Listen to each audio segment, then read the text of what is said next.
विधानमंडळामध्ये महिलांना 33% आरक्षण देणारा कायदा लागू झालेला आहे. काय प्रतिक्रिया असणार तुमची? चांगली गोष्ट आहे. महिलांच्या माध्यमातून आपण पाहिलं की आपल्या महिला सगळ्या बाबतीमध्ये सक्षम आहे.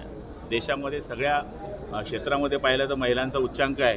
त्यामुळे आता येणाऱ्या राजकारणामध्ये महिला मैदानात उतरतील आणि पुरुषांबरोबर ते काम करतील. हे आपल्या राज्याने बऱ्याच ठिकाणी सिद्ध केलं आहे. राष्ट्रपती पदावर आपण पाहिलं तर आज 2 महिला राष्ट्रपती आपल्याला या ठिकाणी झाल्या आहेत. त्यामुळे आमदार खासदार होणं त्यांच्याकरता ह्या निवडणुकीमध्ये एक मला सुवर्ण संधी आहे या देशाच्या विकासाकरता.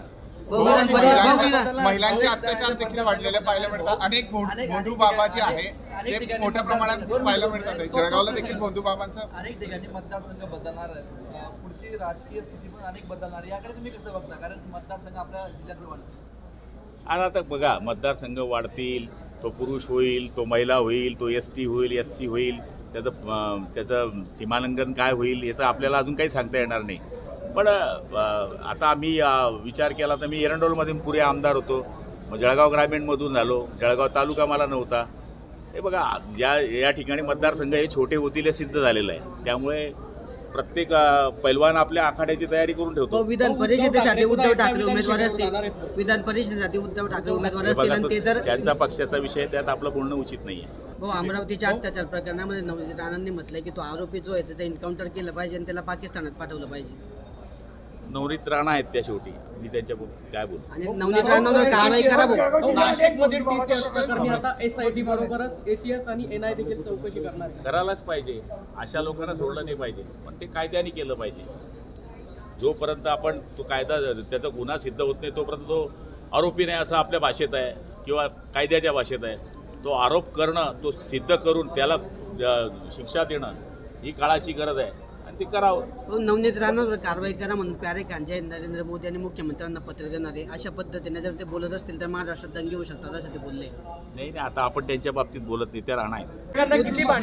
उद्धव ठाकरे काला करून कसात एकाची पेअर येईल दुसऱ्याचं चटका घालतात असं रवींद्र तुपकरांनी वक्तव्य केलं. उद्धव ठाकरे आणि एकनाथ शिंदे एकमेकांची भांडतात, मात्र दिल्लीमध्ये जाऊन एकाच ताटात जेवतात आणि एक जण बिअर. हे बघा, राजकारण वेगळं आहे.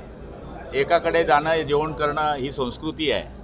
आता राजकारणामध्ये का तुम्ही मग एकाकडे बघणार नाही, दुसऱ्याकडे बघणार नाही. लग्न आहे, मरण आहे, कुठले चांगले कार्यक्रम आहे, तिथे एकमेकाकडे जावं लागतं.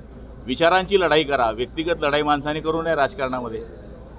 एकनाथ शिंदे हा साधू माणूस आहे आमचा, ज्या मंदिरात जाईल त्या मंदिराची पूजा करणारा माणूस आहे. याचा अर्थ असा होत नाही की तो माणूस त्याच्याशी भेटला म्हणून याचं असं झालं. ह्या गोष्टी चुकीच्या आहे. आपल्या देशामध्ये आपण बघतो की आदरणीय पंतप्रधान कोणतेही असतील, याच्या पूर्वीच्याही आताची अपोजिशनचाही जरी माणूस समोर आला त्याच्याशी बोलणे, त्याच्या लग्नामध्ये जाणे, त्यांनी कुठलं निमंत्रण दिलं असेल तर तिथे जाणं ही आपली संस्कृती आहे. शेतकऱ्यांना नोटिसा दिल्या, गुन्हे दाखल केले. शेतकऱ्यांचा बाबतीमध्ये चौकशी सुरू आहे. पण पहिली गोष्ट म्हणजे त्या ठिकाणी पीक विमा अधिकाऱ्याची जबाबदारी ही जास्त आहे. त्याच्यानंतर तिथे आपले काही एजंट आहेत, त्या एजंटांनी शेतकऱ्यांना बोलवलेलं आहे. त्यांचा तपास चालू आहे. पोलिसांच्या आणि जिल्हाधिकाऱ्यांच्या कचाट्यातून ते सुटणार नाही अशी मला खात्री आहे. गुन्हेगार आहेत, जर गुन्हे दाखल होतील ना, कारण त्यांना माहिती आहे की फसवणूक आपण करतोय, त्यांच्यावर गुन्हे दाखल होतील ना शेतकरी.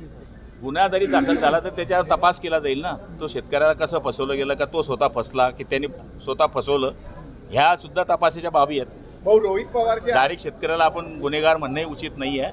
शेवटी त्या शेतकऱ्याने जर केलं असेल तर तो दोषी सापडेल. पण काही काही शेतकऱ्यांना करण्याला भाग पाडणारे पण लोक आहे की तुम्ही इतके पैसे द्या, तुमचं नाव टाकतो. मग साहजिक आहे काही काही शेतकरी त्याच्यामध्ये फसले. त्याच्यामध्ये आता ते केंद्रवाल्यांवर कारवाई करण्याचं चाललं आहे किंवा इतर लोकांवर कारवाई करण्याचं चाललं आहे. हे सगळा तपासाचा भाग आहे. जे दोषी असतील त्याच्यावर कारवाई होईल. रोहित पवार, सुमित्रा पवार यांचा प्रचार करताना पाहिजे. शेवटी रक्ताचं नातं आहे बाबा, खून खून का रिश्ता आहे.